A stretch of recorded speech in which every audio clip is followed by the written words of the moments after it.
especially the party list representatives who are contractors, who were contractors. Saldico was a contractor. That's how he started. I'm as old as BBM. No? He looks older than me, but I was born the same year. Matanda na tayo eh. Ano pa kailangan natin? Pera? Naku. Power? Naku. Ilang helicopter ba ang gusto nyo? Ilang bahay ba dyan sa Forbes ang gusto mo, Romualdez? Tapos ngayon, hindi ka man lang makauwi dyan dahil saradong-sarado yung gate mo. Takot kayo na batuhin ng itlog at kamatis ang mga bahay nyo at kotse nyo. What's that for? Nako, dito ho sa video na to talagang dinurog ho nitong si Atty. Rowena Guanzon, itong si Saldico, Martin Romualdez at itong si Marcos Jr. Ngayon, usap-usapan ho sa mundo ng social media na kung sakaling tumakbo ng pagka-senador sa 2028, itong si Mama Beng kung tawagin ng iilan, susuportahan nyo ho ba siya? Tayo ho kasi dito sa PH Update. Ngayon pa lang, kahit hindi pa tumatakbo yan, pinapangampanya na ho natin niya si Atty. Rowena Guanzon. Pero bago yan lahat ng yan mga kababayan, kung bago lang ho kayo sa PH Update, isang like at isang subscribe. Masaya na ho tayo dyan sa mga gusto sumali sa ating community. Yung join button, nandyan lang ho sa baba. Ayun na nga mga kababayan, wala ho tayong maraming pag-uusapan dito sa video na to. Interview ho nitong si Atty. Rowena Guanzon dito kay Ma'am Lucy ang ating pag-uusapan dito. Subscribe ho kayo sa channel nitong si Ma'am Lucy Cruz Valdez. Ha? Subscribe ho kayo sa kanyang usapang reel. Ha? With Lucy. Ha? Ito ho, panoorin ho natin mga kababayan. Maganda ho yung naging interview ho nitong si Atty. Rowena Guanzon dito sa video na to. Game. Your posts, no? Oh, Parang wala kang kinakatakutan, ha? Nako. wala talaga. Nako po. Saan Wala, ang galing, wala akong yata- saan ang galing yan tapang na yan? Kasi wala naman akong nakaw eh. At saka I don't need anything from them, right? As long as I don't need anything from powerful people, I will be honest. Di ba? So what do you think drives them to be Yan yung mga klase ng senador na kailangan ho natin sa 2028. Kung sakali hong mailuklok ho natin sa Senado yung ali na yan, panigurado magiging asset ho yan sa sambayan ng Pilipino. Hindi para doon sa mga kurakot na opisyal, yung tipong merong makakakampi tong kontraktor na to, merong makakapaglabi itong kumpanya na to. Kung sakali yung ali ho na yan, maisipang tumakbo sa 2028 at naging senador ho siya, sigurado ho tayo, napakalaking tulong ho nitong si Atty. Rowena Guanzon dyan sa Senado. Meron na hong matindi kung makipagdabardagulan. Ngayon kasi si Senator Dante Marcoleta lang ang kung makipagbardagulan dyan, talagang napakatindi ho. Pagka nasa Senado na yan si Atty. Rowena Guanzon, may kasama na ho yung si Senator Dante Marcoleta. dishonest when they all start out, I would imagine, di ba, with great intentions, and hindi pa naman nagnanakaw sa umpisa, pero Not all of them. soon enough, eto na, umpisa na. What is it Many of about? them really started with foul intentions because they're contractors, especially the party list representatives who are Naku po. contractors, who were contractors. Saldico was a contractor. That's how he started. That's a bold He statement. started from the party list. Well, he's still party list. He owns two. Grabe naman yan, kagad meron silang slide ng pagmumukha nitong si Saldico. Saldico, alam mo ba itong interview na to, forever na to? Kumbaga nasa na to, hindi na to mabubura sa internet, di ba? Yung habang buhay na to, yung pagbansag sa'yo nitong si Atty. Rowena Guanzon, pumasok ka sa politika bilang isang kontraktor talaga. At ang iyong ini-aim sa pagiging politiko mo, para makakuha ka ng maraming kontrata sa pamahalaan. Yan o talagang totoo dyan, mga kababayan. Two that are in the Yes. 15 list. Right. Diba? Sunwest Yes. and Triton. That's true. That politics was for people, the families. We always had to accept that politics in the Philippines has always been Dynastic. yeah, and elitist, even in the locals, especially the locals. And I have to admit my family is also part of that. Okay, but we are politicians in the tradition of service and love of country. Why? Because we have our own professions, right? But we chose politics, right? Sila, they chose politics because they want to make money, all right? Correct. They don't correct. train anymore their children to be scientists, doctors, lawyers, judges like our generation. They now train their children to be politicians after them. shoutout kay Don Gonzales ha, di ba? Wala na hong profesyon yung mga ano na yan, yung mga anak na ng mga politiko na yan. Hindi na ho sila nag-aaral sa kung ano pa mga ika nga degree. Basta rectang ano na sila, rectang House of Representatives. Yung si Ortega, ano bang ano yan? Ano bang sa loob ng 3 taon, 19 Congress, ano bang nagawa niyan? Wala naman kasing alam, di ba? O ngayon naman, yung anak ni Don Gonzales, dahil tapos na termino niya, anak naman ngayon ni Don. Di ba? Ganyan ho yan. Pero itong si Atty. Rowena Guanzon, kung lahat ng dynasty parang Guanzon at Duterte, wala tayong problema. Kung parang Marcoleta, Guanzon, Duterte, okay lang yan, walang problema. Pero kung magkaka-dynasty tayo, kagaya nitong mga Gonzales, Ortega, Romualdez, anak ng Towa, Marcos, malaki ho problema natin dyan. Pambihira. Yang si Sandro Marcos, nag-training ho yan sa opisina ni Martin Romualdez. Nag-training ho siya para magpaka-buwaya. Ano bang ngayon? Ganito na lang ho mga kababayan. Congressman ngayon itong pangalan ito, Sandro Marcos. Ang nag-train ho kasi sa kanya itong si Martin Romualdez. Nagmatagal ho siyang nag-opisina dyan sa opisina ni Martin Romualdez. Ngayon, yung tito niya na naging speaker, nagkalitaw-litaw, 19 Congress, nuknukan ng kakurakutan ng kanyang pamumuno dyan sa House of Representatives. Sa tingin nyo, anong natutunan nung bata na yan, nung nagtitrain pa siya dyan sa kanyang tito na yan? Diba? That's why these dynasties persist, because the laws on elections in the Philippines has a lot of leeway for political dynasties. So as long as you have political dynasties and you have vote buying and you have very weak anti-corruption laws and government processes, then you will have a weak democracy. Look at the Senate. Look at the Senate. Yeah. Okay. 3 senators switch, change in Senate presidency. Now, if this same 3 senators will switch, Alan Peter can be Senate president. If Alan Peter runs for Senate president, his sister Pia will side with him. The 2 Villars, who are their party mates, will side with them, and there's only Jinggoy left. Well, Jinggoy, he may not like, not Jinggoy, JV. He might not like Jinggoy, but they have the same father, you know. So it's not. I'm not saying that it's because we have weak political parties. That's even worse. Okay, I'm just saying that because our leaders, our elected officials, actually have their personal political interests first, then we will always have this problem. We will always have this problem. But this is worse. Because now, the congressmen who make our budget are the ones who looted our budget. This is worse than Ferdinand Marcos' time. In Ferdinand Marcos' time, only he looted the country. Okay. But in Romualdez' time and Bongbong Marcos' time, all their cronies who are congressmen just looted the country because of the 25 elections. You look at the budget for flood control, it's 240 billion in 2025. It started at 185 in 2023. They looted the budget, packed it with flood control projects that are very hard to trace, rock netting, etc. Ayuda. Why? Because there was election. And Romualdez wanted to be president. Well, sorry, you can't. You can. Okay. Yeah.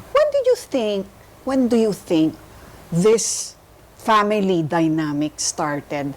Kasi ikaw na rin nagsabi. Sabi mo dati, I've been isa saying lang it for ang a government official, ang mga anak ay mga professional na wala na yung value na yun.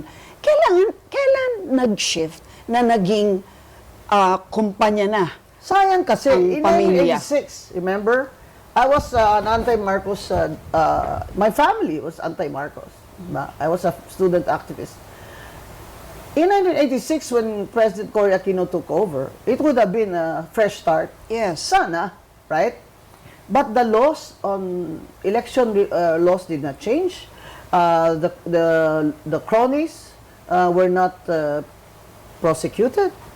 So in 1988, we won the fresh crop, right? Yes. We won. There was no vote buying. Okay? Because they were scared. They didn't know what to do, right? But in 1992, vote buying started again. So, the Marcos cronies came back.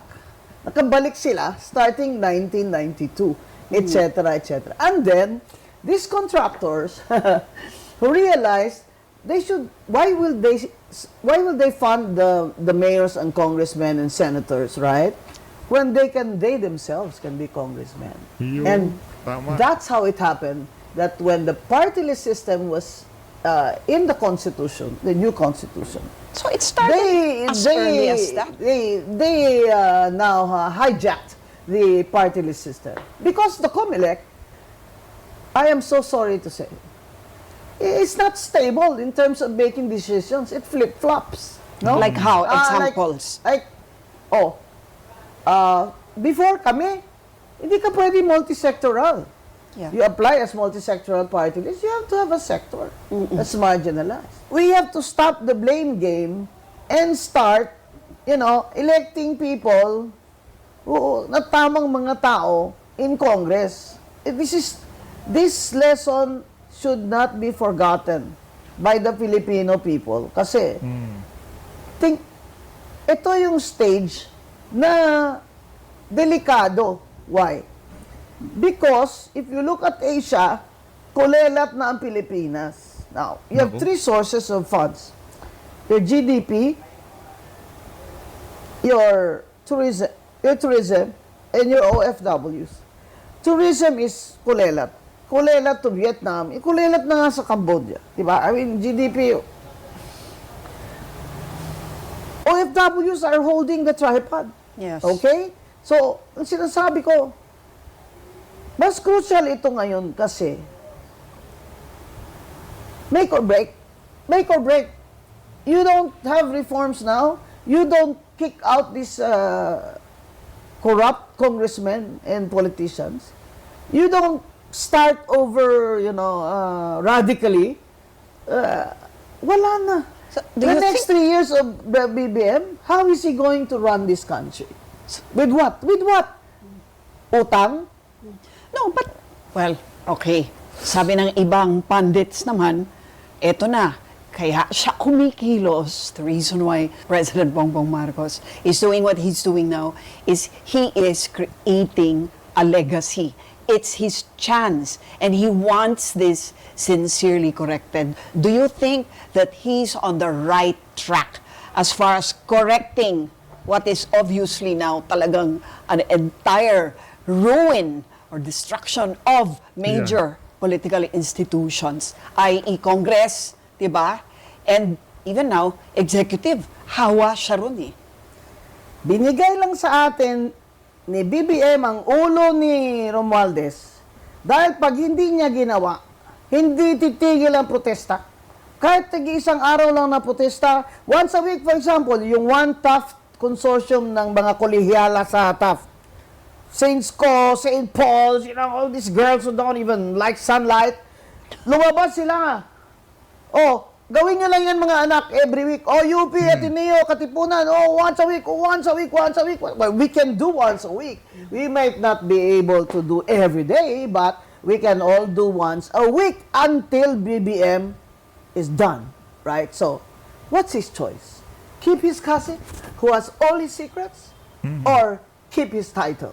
Of course, it's the political survival of BBM that he is after. No one after this. Mark my words, wala nang boboto sa Marcos Wala sa 2028. Kawawa. Wala na. Ako, siyang ayon ako dyan kay Atty. Rowena Guanzon. Ako magiging niyan sa social media. Ako yung magiging #1 campaign, niyan, na taga-kampanya niyan. Ikakampanya ho natin yan. Makikipagbardago ulan ho tayo para dito kay Atty. Rowena Guanzon. Ha? Ho siya yung tipong napaka-consistent lang ho niya. Panahon ng kampanya, galit kay Marcos. Ngayong mga panahon na to, kung ano yung sinasabi niya noong mga panahon na yun, ganun pa rin ho siya. Hindi kagaya nitong itong si Kiko Pangilinan, itong si Ralph Recto, Risa Hontiveros, kung ano sinasabi noon. Ngayon pa lang makikiapid din sa administrasyon itong si Marcos Jr., diba? Ang labo. Sandro, ikaw sana ang political dynasty ng parents mo, Wow. na sinira ni Romualdez ang dynasty mo dahil hindi ka iboboto ng tao. Hindi. Ba't ako boboto kay Sandro Marcos? Kung Marcos ang gusto ko, I might as well vote for my student, Ferdinand Marcos Manoto, who's a lawyer and I know has a good heart. Marami namang iba dyan. Pero wala nang boboto sa Marcos after this. Walang anong sinasabi ni BBM na legacy niya. When he ran with Sara Duterte, naloko niya mga tao ng mga Marcos royalists at mga nabudol na mga DDS dyan. Sinabi ko na sa inyo kasi kayo mga budol kayo. Sinabi ko na sa inyo. Yan. Legacy. Naniwala naman. Gustong ibalik na good name ng Ferdinand Marcos. Na i-reconstruct, i-revise ang history. Ganyan.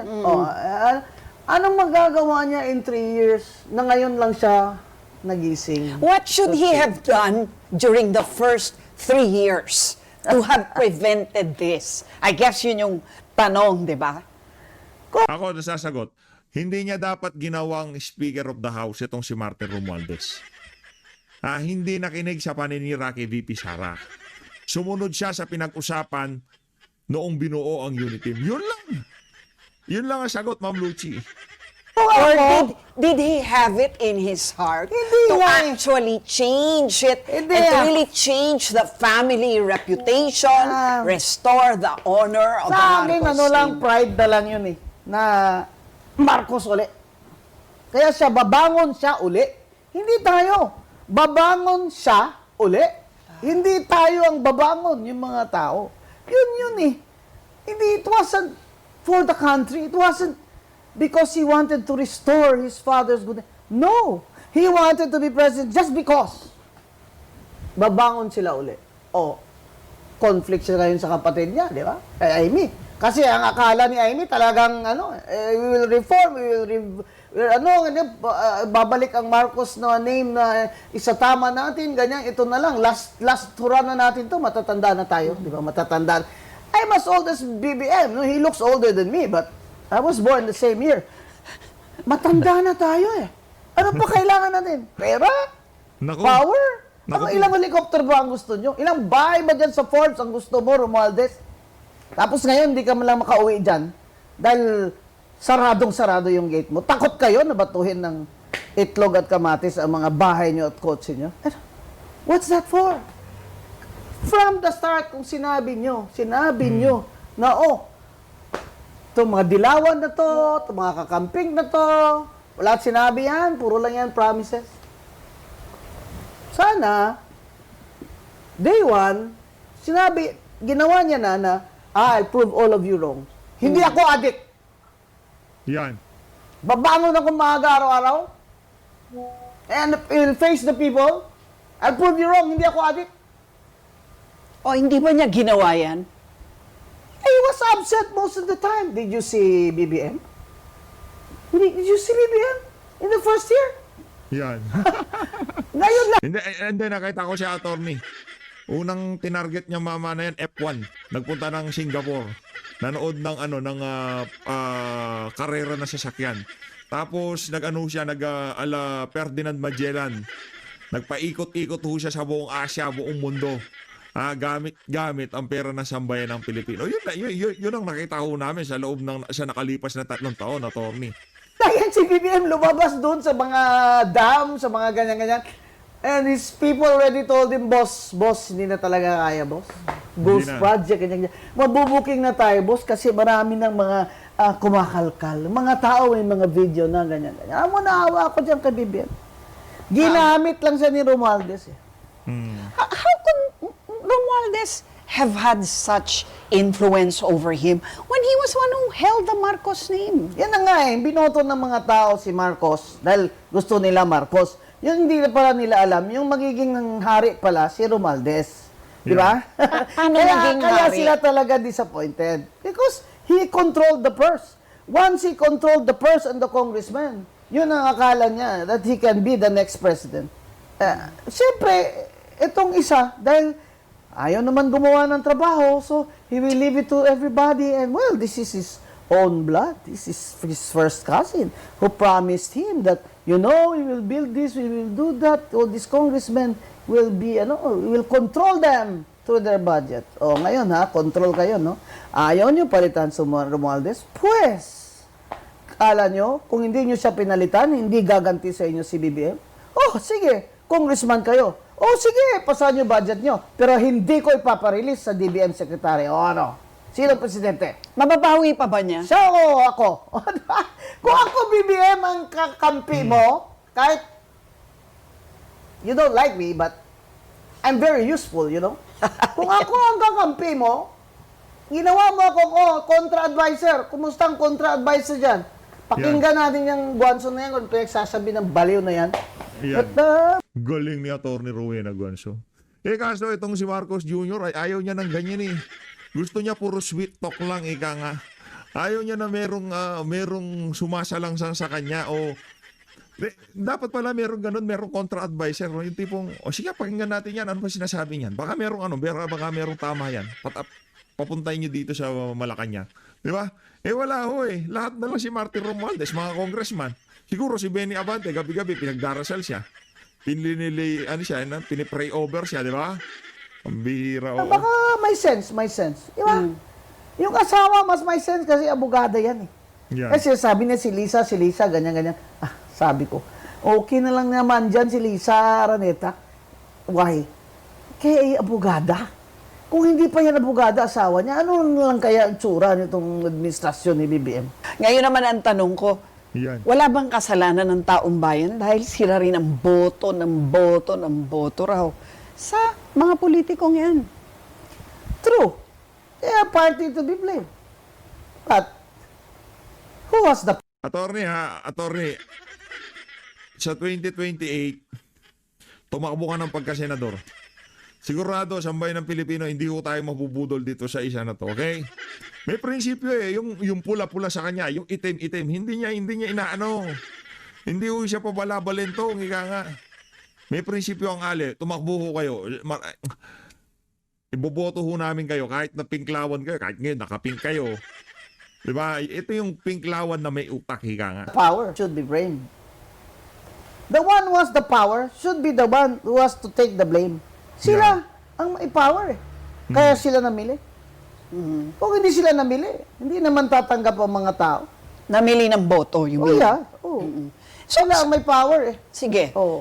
Ikaw, nagsilbi ka sa COMELEC.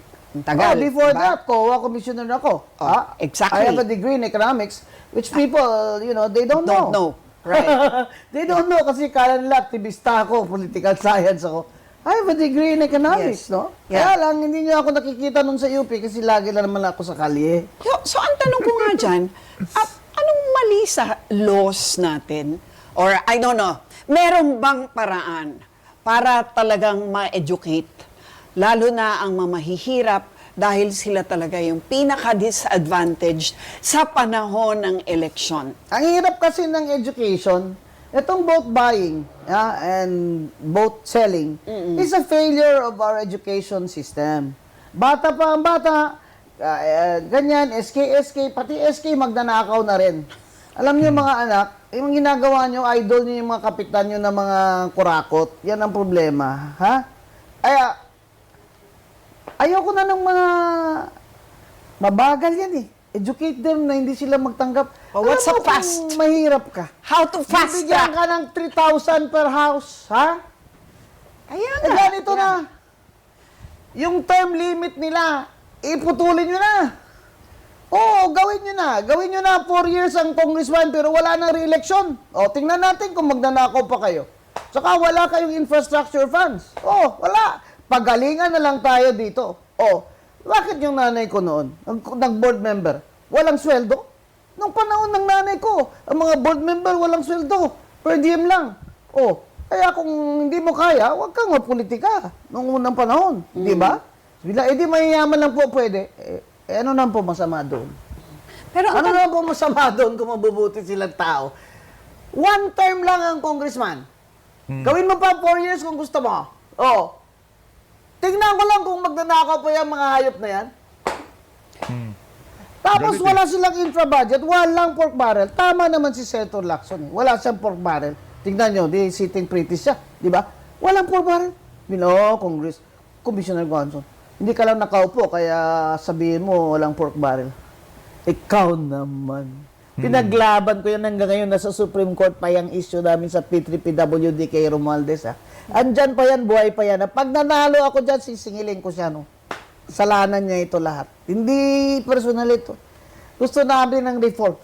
Sample, ano ba yung rules dyan ni Romualdez na nanalo ka na, may promulgation na, nag-oath ka na sa judge, may Supreme Court decision na ang P3PWD na representative, hindi lang ako dahil talo ako, si Dr. Camille Ilagan, ay makakaupo na.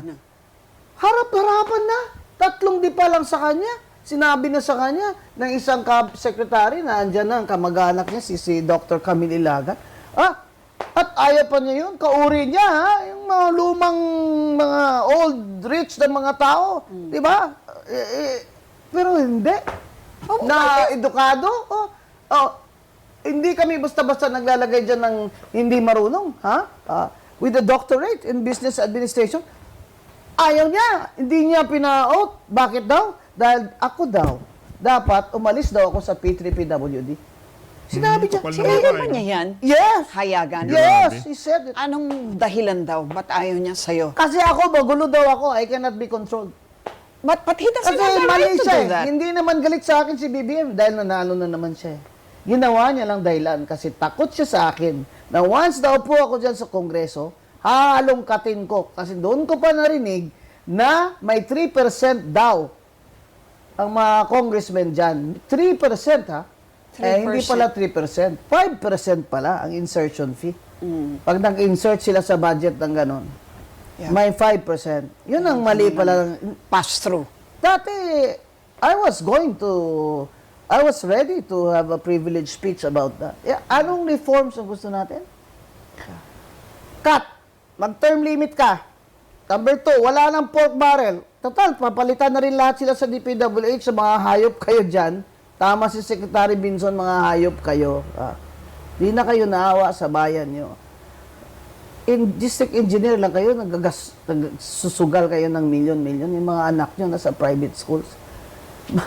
Yung mga bahay nyo may swimming pool. Naku. Kaya, yung pork barrel na yan, yan ang sanhi ng katakawan at pagnanakaw ng mga congressman natin. Kaya, saka, isa pa to, yung ombudsman natin, dapat seryoso naman. Magre-retire naman na yun. Magre-retire ng ombudsman. Sino At papalit? ngayon, meron na ngang, nag-a-apply na nga yan ang na nga mga ang point doon interesante. Ang point doon is, ang institutions natin are weak and weaker because sinalagay ang mga taong hindi naman talaga the best of the best. So, Kung ako si Bongbong, last 3 years, put the creme de la creme. Iwanan mo yan sa administration mo. what do you mean, put the creme de la creme where? In government institutions, the ombudsman. But he the only rules Supreme sa Court, executive. the DPWH. He has power of appointment over everybody in this country. But what about Congress? You think that kaya ni President BBM na patinuin ang mga tao sa Kongreso? Palitan niya Gayong batas. elective sila. Palitan niya batas. Palitan niya batas. Sabi niya dito kay Speaker D, gusto ko palitan niya yan ng term limit. Pwede ba gawin na lang. yun? Hindi ba constitution yun? Anong constitution? Yung mga term limits. Di mag-con-as sila. Anyway, many of them are asses. Yung usapin din ng CONAS, alam mo naman, lagi na lang naha-hijack dahil eto na naman ang term limit, pahabain. Can do whatever he intends to do. Huwag niyang gagawing dahilan na I have nothing to do with Congress. That's not true. Because ikaw din naman namili sa pinsan mo na siyang mag-speaker. Kung ibang taong nag-speaker dyan, hindi may konti pang hiya-hiya. Pinsan mo, kaya hindi nahiya sa'yo. Pambira ka You know, naman. it's so funny because people say, but they're independent of each other. No, that's not yung true. legislative, No, executive. that's just in theory. They are as institutions, but the people, no. So it becomes their defense. For example, well, the executive will say, well, you know, they act that's on their lame. own. That's lame. Sabihin din ng legislature, wala kami influence No, sa that's kabila. lame. That's lame. But di ba, nakakalusot sila dahil nga iyan ang nasa batas. How do you That's lame. circumvent it without circumventing Separation it? of powers sa konstitusyon, titingnan mo dapat kung sino nakaupo. O, tingnan mo. Ngayon, paano siya napalitan? Paano siya napalitan?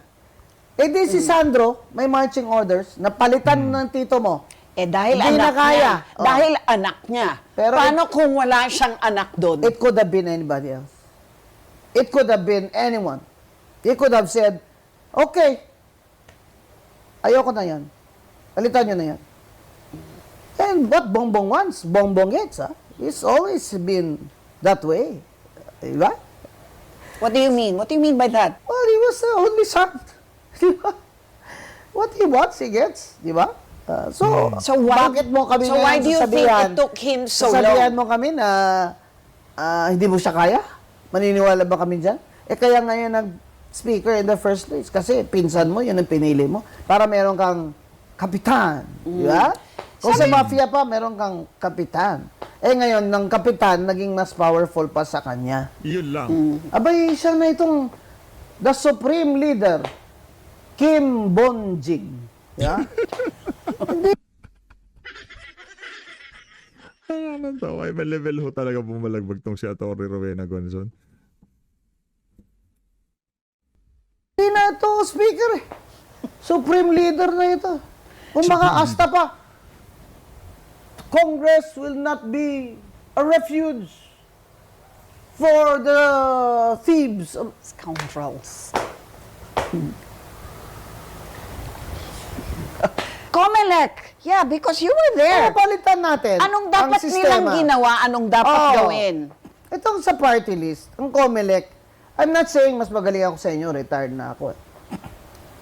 It's your call, your my dear friends and colleagues. Pero tingnan nyo naman, lahat na lang ng party list, ina-credit, ni-register. Multi-sectoral, register.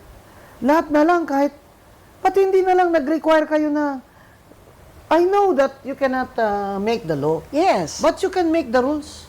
You can make the rules. So what rules For could they have example, made? What they rules should could have they have required SALN. They should have required a statement of assets and liabilities or financial statements sa lahat ng nominees. of the nominees. Saka pinapublish yan.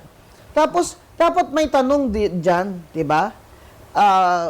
Are you or at any time, were you a contractor? Or your relatives within the fourth degree of consanguinity? Ay, obvious na eh. Number 3, do you have, So a Comelec disorder? Do you have a disorder that the people have to know about? Okay. Oh. Hayun na nga ho mga kababayan, dito na ho natatapusin ang ating reaction video. Maraming salamat ho sa pagsuporta sa PH Update. Mag-ingat ho kayong lahat. Mahalin natin ang Pilipinas. Saludo, Atty. Rowena Guanzon. Kakampanya ho natin yan kung sakaling bigla niyang maisip na, tatakbo na ako ng pagkasenador sa 2020. Maraming salamat again dito kay Ma'am Lucy Cruz Valdez. Shoutout at mag-subscribe ho kayo sa kanyang channel. Maraming salamat ho mga kababayan.